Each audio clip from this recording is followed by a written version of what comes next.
Tekram. Morning po. Good morning kayo. Good morning po. Morning po mga katekwa. Sana po yung nasa maganda po kayo malagay kayo. Sige Martin. Morning po mga Tekram. Shoutout po kay nanay. Aida. Ingat po kayo lagi dyan. Sa lahat po ng mga supporters po ni Tatay Ram. God bless po. Mag-ingat po kayo lagi dyan. So yun, thank you po sa mga sumusuporta ka tatay. At ayun guys, papunta po kami sa tatay ni Luisito. At kasama po namin sila Kuya Tipoy, Kuya Martin, si tatay ano po sa likod yan po. So yun, Ano yung nararamdaman mo ngayon, Kuya Dan? syempre tayo ano, nalulungkot po tayo kasi nararamdaman ko po kasi yung mga ganun na kalagayan po na Oo nga pala. ako po tayo kasi Nakaka-relate siya. ako po kasi tayo mahirap talaga tayo na yung may mga walang magulang o kapamilya mo. Mahal sa buhay. Ako po kasi hindi naman po natin inaasahan lahat ng bagay na kung ano mangyayari po. Mahirap talagang ang iba nga matatanda na pagka mahirap talagang walang magulang sabi nila. Ako po. Tatay. Ano yung nararamdaman mo ngayon, Kuya Poy? Para sa ating Kuya Luisito. Malungkot po tayo. Sa nangyari po sa papa po niya. Lalo't malayo po siya ngayon. Nag-aaral po siya dun sa Laguna. Sana hindi maka-apekto yung nangyaring ganito sa pag-aaral po. Kaya Luis, pakatatag ka palagi. Isipin mo nga dyan sila, ang mga kapatid mo, nanay mo. Saka gawin mong inspirasyon ng lahat ng nangyari sa buhay mo para mas pagpatuloy ka pa at mas umunlad yun. Hindi lang kami palagi nila tatay. Update mo muna kami sa mga Nung nakaraan po kasi ka Tekram, nung nakaraan kasama po namin siya, sumama po sa mission. Hindi ko na parang na update. Pero may dala po siyang yung parang envelope. Yung below po tayo. Tapos dala po niya yung mga parang sa ALS po niya. Nakita ko naman medyo okay naman. Nahirapan lang ho sa part ng anong subject yun? English po. Sa English. Pero kaya naman po tayo. Ngayon, i-update mo kami. So yun mga katekram, okay naman po yung pag-aaral ko sa ALS. Medyo may pressure lang po konti pero kaya-kaya naman po. Tsaka sa mga kapatid ko, pasensya na po kayo. May konting lang po sa namin. Pero kaya naman po ayusin. Ano yung mga eksaktong sabi mo noon? Kasi parang gusto daw po niyang i-apply yung mga parang nakikita niya sa mga bata po sa bahay. So, para po siyang nalulungkot pagka uwi siya yung mga ng mga kapatid parang pakaiba. Yun. Si tatay nanay, kumusta? Okay naman po mga katekram. Medyo na-stress lang po yung mukha ngayon sa mga kapatid ko. Stress naman, pogi pa naman Wala naman nagbabago. Pogi Tapos ito. Saan pa kayo? Hello po mga Smile ka tekram. nga muna. Chocolate. May chocolate. So, ayan. Wala po tayong ibang hangad kundi magkaroon ng magandang itong mga bata ng magandang future. Okay, thank you Lord.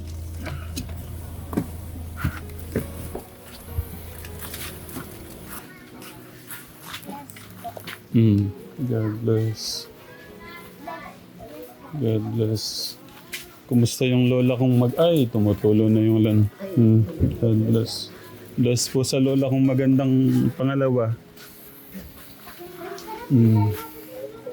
God bless.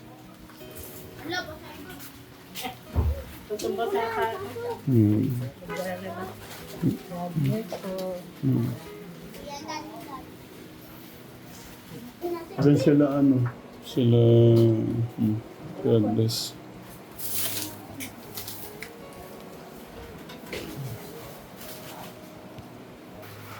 Anong lulutuin mo, Chef, Kuya Son? Wala tayo nilagay lang para sa bukas. Advance naman. Kuya Jello. Kumusta Kuya Jello? Ay! Kuya Jello tuloy. Si Kuya Luigi pala ka, Tegram. Tegram mo, magkasukat na kami ni Kuya. Large po yan. Wala ko magkaano siya, yung parang luganggang. Tama ba yung word ko, luganggang? Tagalog ba yan, Kuya? Oh? Large na yung sukat niya. Okay. Yung chef natin busy. Ay! Inaanak. May sasabihin pala ako sa'yo, yung inaanak ko. Si Tita Arnold Rose. T.N. Noydal. Ano daw? Tayo na pa. Tita or Tito Arnold. Pinagsama siguro to. Arnold Rose T.N. Noydal. Nagpaubot siya sa ng pagmamahal. 4,000. Kuya Nelson. Thank you po sa inyong lahat po. Magandang hapon po kay Arnold Rose po. TN Noydal. Noydal. Noidan po. Ano po yun? Noydal. Opo. Magandang hapon po sa inyo. Maraming salamat. Pangalan niyo daw ni Ate Jolie pang date. Yung napangiti. Oh. Yun. Thank you, Tita, sa love kay Kuya Nelson at sa pamilya po ni Kuya. Thank you po. Ito po si Kuya. Oh. Tita Nel. Hello. Ay, mahina ayan. O, kumusta ka na? Okay naman po. Okay naman. Ah, Be strong lang na. Oh. Hindi. Yun lang. Pag-aral mabuti. po. Be strong and courageous din and then prayerful. Maging prayerful ka lagi. Huwag kakalimutan si Lord. No? Oo. Kasi si Lord lang naman yung nagbibigay sa atin ng strength. Si Lord lang din ang nagbibigay ng sa atin, ng wisdom and understanding. No? Okay, yun lang naman ang ko. So, mag-aaral mo dito para ma-reach mo yung yung goal mo o yung mo sa buhay. Ha? Tita, Opo. thank you sa love kay Kuya. Okay, sige. God bless. Mamaya na lang, Tita. And then, No. Thank ingatan mo you. yung katawan mo rin. Kasi Opo. ha? Opo, Dami God mo bless, pang Tita. tinutulungan sa mission. Opo. Okay. Thank you sige. po. God bless, po. Tita. Love you po, love you po. Okay. Yan, mamaya po pupunta po lahat ng mga kaibigan po ni Kuya. Mga alas 3 daw, Kuya. Alas po kami na doon. 3. Alas 2 sa alas doon. 3 po. Alas po na. Okay. Mga alas 4 po. 4:30 mga ganun. Nandito na po sila. Kuya, may mga nagpaubot ulit ng pagmamahal kay Papa mo. Pero basahin mo na muna ulit yung 1, 2, 9, tapos itong bago hanggang dito. Tapos sabihin mo na lang yung amount para alam na lang. Kasi walang amount yata nung Sigpot ito yung mga nagpadala po para kay Papa po. Si Tita Hilda from Denmark, 3,000. Tita Nelia Lim, 10,000. Tita Anna B, 4,064.57 cents. 5,248.22 cents. 10,050.08 cents. Tita Marie, 2,001.58 cents. Tita Rowena H, 25,134. Tita Manilyn M, 1,000. Tita Villanueva Family, 10,000. Tita MBJ, 5,000. Tita Marilyn, 3,000. Tita Bridget, 6,105. Tita Virginia, 2,500. Tech Louis Techram UAE Saudi Chapter, 4,000. Tech Louis Singapore, 3,000. Ito po yung mga sa Tech Louis Singapore, Tita Hilda Carpio. Tita... Crisdel po. Crisdel GR. Crisdel GR, Sophia Ong. Nika Dizon, Tita Be. Mark Oblena. Tapos 14. 14 po, Tita Arnold Rose. TN. Noidal. TN Noidal, 4,000. Family Bondok, 4,000. Kuya Nelson for took off Tatay Luisito. Tapos ito, may mga nakasulat. Ito po yung kabilang po. Tita Hilda, 3,000. Tita Ana, 1,000. Tita Nelia, 2,000. Tita Kati, 1,000. Parang ito yun, yung total niyan. Tapos sila yung nag-share. Tapos ang total niyan, hindi kasama yung kay Kuya Nelson, 19,600, 20,000 to na yun. Thank you po sa mga tumulong po sa amin.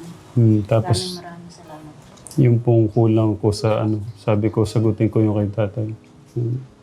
Yan. Tapos yung kay Kuya Nelson, yung 4,000 kay Kuya Nelson. Kuya Son, yung pinabibigay sa'yo ng Tita Arnold Rose, 4,000. Arnold Rose. Maraming salamat po sa inyo po. Tita Arnold Rose po. Maraming salamat po. Pagpalain po kayo ng Panginoon. So, yun, mga katekram, ito po yung last night ni Tatay Luisito. Thank you po sa love and support po niyo sa family ni Kuya. Thank you po mga Tekram sa walang sawang pagsuporta po sa family ko po, and yun po sa mga nagbigay po ay Papa. And yun po, kay si Lord na po yung bahala na magbalik ng mga pagpapalang pinapaabot niyo po sa amin. And ganoon din po kay tatay po sa family Manalas. Salamat po sa mga pagtulong po sa hindi lamang po yata 7 years na po pagtulong po sa amin. Kailangan mo pang niya. Simple. Yun, thank you po. Pagmamahal ng ating Diyos yun. Tsaka siyempre, pagmamahal namin yun sa'yo. Thank you po. Nandito po yung aking magandang lola. Yung dalawang magandang lola pala. Salamat po. Hindi po. May mga po tayo. Umaga na tayo. Last na yan. Kaya bang magdaman? Mga kaibigan po ni Kuya Luis. Wala ko may pesos.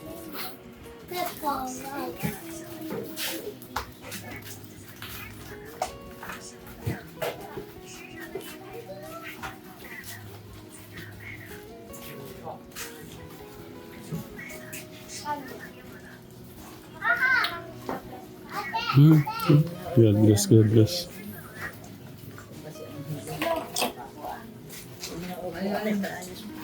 Nasa natin table.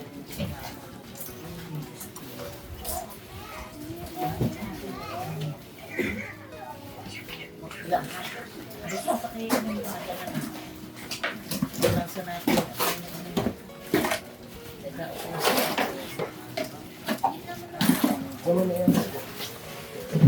God bless. God bless, God bless, God bless. Ano po? Yan na. God bless, God bless, God bless.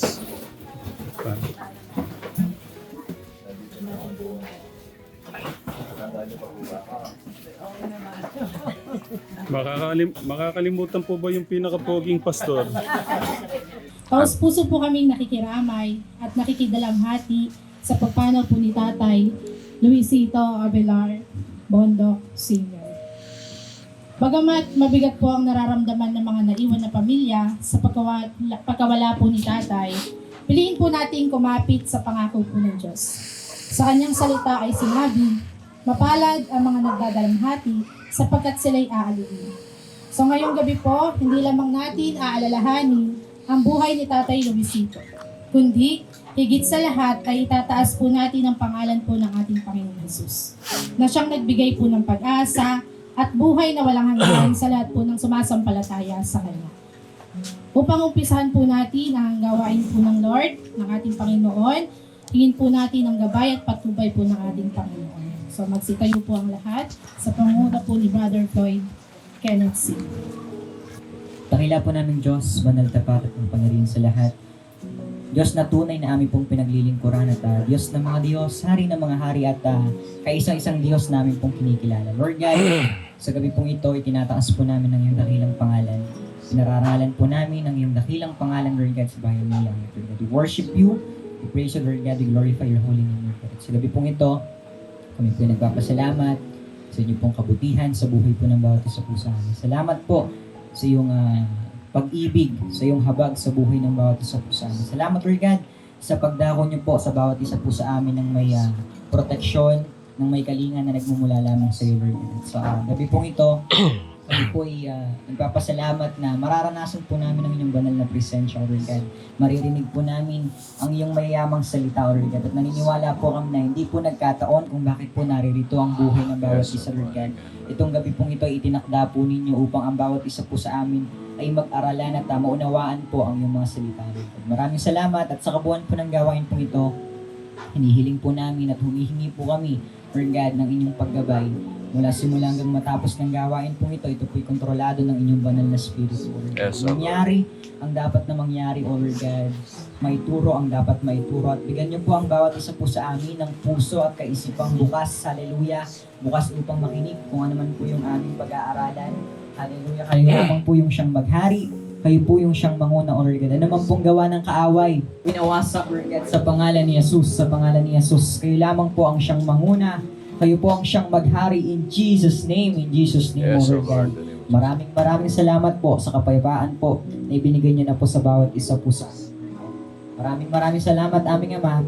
Sa inyo po namin ibinabalik ang pinakamataas na papurit, pagsambat, paglulhati sa natatanging pangalan ng aming Panginoong Yesus. Amen and amen. Purihin po ang Panginoon.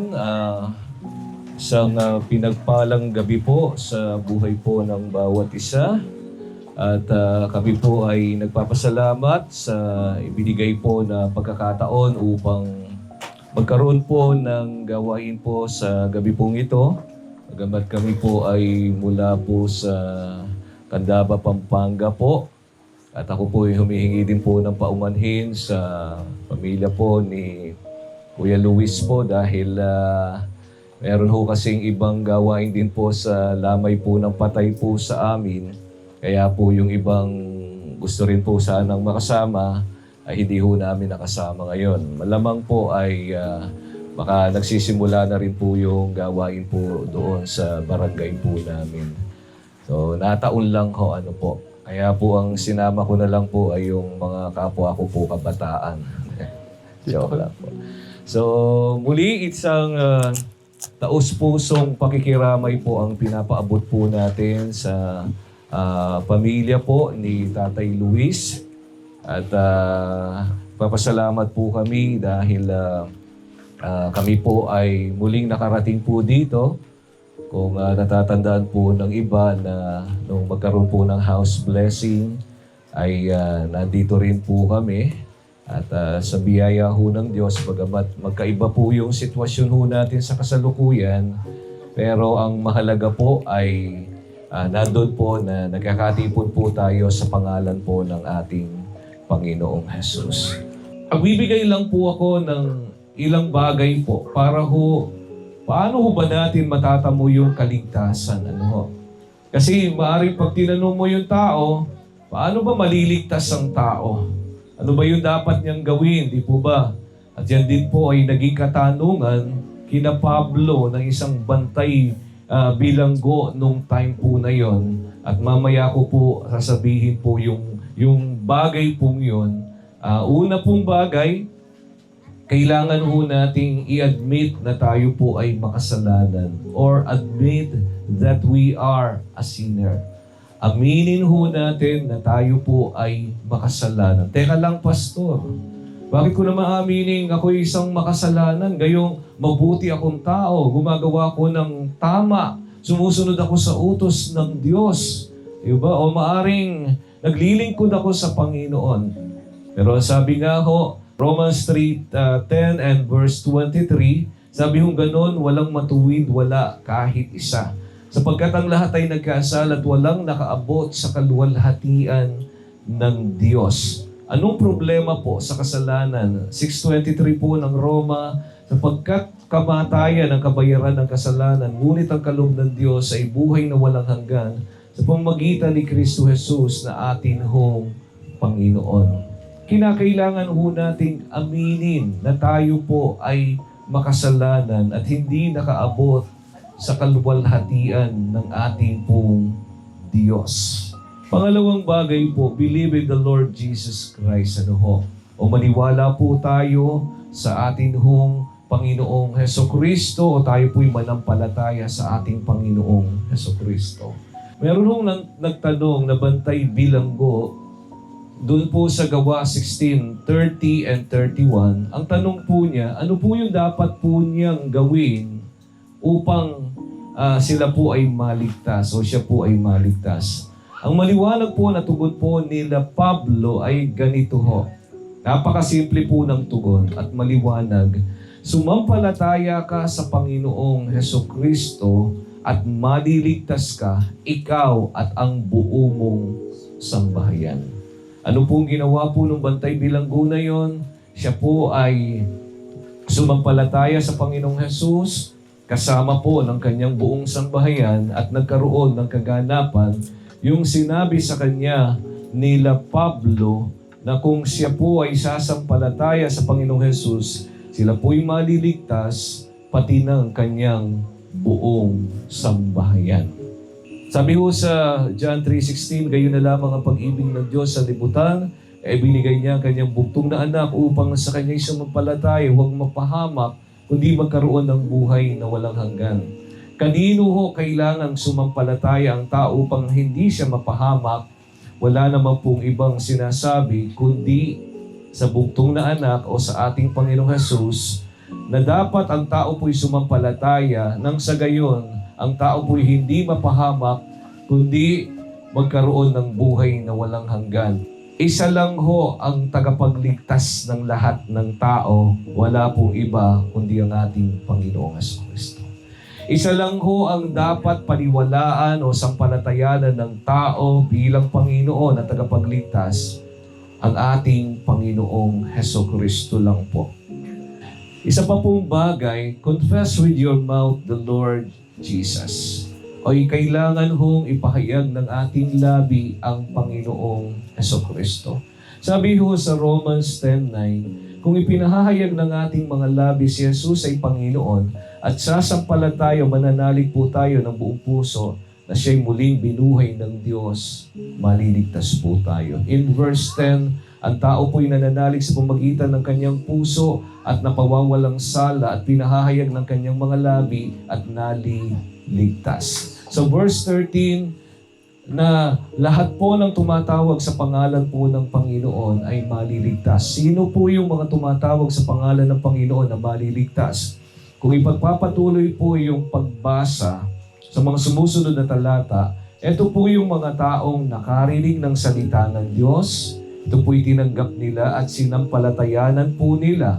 Sino ho yung sinampalatayanan nila? Ang Panginoong Hesukristo. Kaya ho, kung sila ho'y tatawag sa ating Panginoong Hesus bilang Panginoon, yun po yung tinutukoy na maliligtas. Ano ho? Hindi naman ho lahat ng tumatawag ng Panginoon, di ba, ay automatic na po maliligtas. Sabi ho ng Biblia, hindi lahat ng tumatawag sa aking Panginoon ay makapapasok sa kaharian ng langit, kundi iyaon lamang tumutugon o sumusunod sa kalooban ng aking amang nasa langit. Sa chapter 7 po ng Mateo, I believe in verse 21.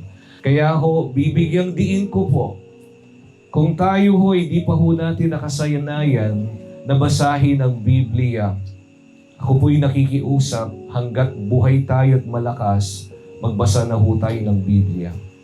Kaya sabi ho ng Biblia sa Efeso 2:8 hanggang 9, dahil sa biyaya o kagandahang loob ng Diyos ay naligtas kayo sa pamamagitan ng pananalig o pananampalataya. Kanino ho? Sa ating Panginoong Jesucristo. Ito po ay kaloob ng Diyos. Amen po? Hindi po ito mula sa atin. Hindi rin ho ito sa pamagitan ng ating mga gawa upang walang magmapuring sino man ho sa atin o magyabang sa harapan ng Diyos sa sino man ho sa atin. Kasi kung sa gawa ho natin, ibabase ang ating kaligtasan, ang tanong ko ho, sino ho sa atin ang hindi na ho nagkukulang o nagkakamali o nagkakasala sa harapan ng Diyos? Sa isip, sa salita, o sa gawa, meron ho bang maglalakas loob? Ang perpekto lang po ay walang iba kundi ang ating Panginoong Hesukristo. Ang tunay na banal lang ay ang Diyos, ang ating Panginoong Jesus. Siya lang ho ang righteous, siya lang ho yung perpekto. Panghuli po na aking pong babanggitin ay yun pong, sabi nga ho, decide right now. O tayo po ay magpasya na ngayon. Huwag na ho natin hintayin yung araw ng bukas dahil yung bukas hindi ho natin hawak, hindi ho natin alam kung ano yung mangyayari. Kung tayo po ba'y buhay pa bukas, kahit sabihin natin, Pastor, malakas na malakas ako, kaya naniniwala ako bukas. Marami pang taon ang guguguling ko sa mundong ito. Ako ho, hindi ko po kayang sabihin po yun dahil hindi ko naman po hawak ang buhay ko. Ayon po sa 2 Corinthians chapter 6 verse 2. Ngayon po ang araw po ng kaligtasan o yung pagliligtas po ng Diyos. Hindi ho pwedeng ipagpapabukas-bukas po natin dahil hindi ho natin hawak ang buhay ho natin. Ang kaligtasan po ay hindi po ito premyo sa ating mga ginawa. Ang kaligtasan ho ay matatagpuan lamang po natin sa ating Panginoong Hesukristo dahil wala pong ibang tagapagligtas kundi si Jesus lamang po na ating Panginoon. Ano po yung mga binanggit ko po? Una po, admit that we are a sinner o aminin po natin tayo makasalanan. Pangalawa po, believe in the Lord Jesus Christ o tayo po'y maniwala sa ating Panginoong Hesukristo. Confess with your mouth the Lord Jesus o ipahayag ng ating bibig ang ating Panginoong Jesus and decide right now o magpasya na po tayo ngayon. Para anuman po yung mangyari sa buhay ho natin ay may katiyakan po ang ating kaligtasan. Palakpakan po natin ang Panginoon. Hallelujah! Purihin po ang Diyos at salamat po sa inyong pong pakikiisa. Sa kahit ilang pong minuto lang po tayong nagkaroon ng pagtitipon, ang pangalan ng Diyos ang laging maparangalan po sa ating buhay. At sandali pong ito, bago po tayo magtapos, tawagan na ho natin. Una ho siguro si Kuya Luis muna po. Amen? Para magbigay po ng kahit maikling pananalita at pasalamat at susunod na po ang kanyang kuya. O kung sino man po sa pamilya pa ang gusto pong magsalita. Yeah.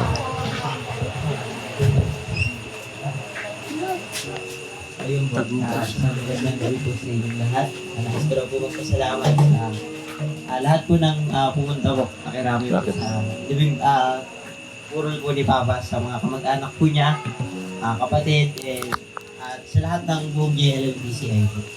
And ganoon din po kay Pastor po. Kahit na may naka-schedule po na iba, pumunta pa rin po sila. Thank you po.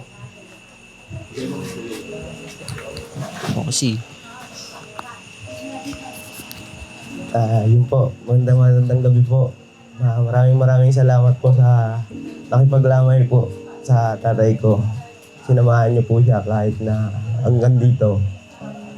Papasalamat po kami ng marami dahil po hindi niyo po siya iniwan. Hanggang ngayon nandito pa rin kayo.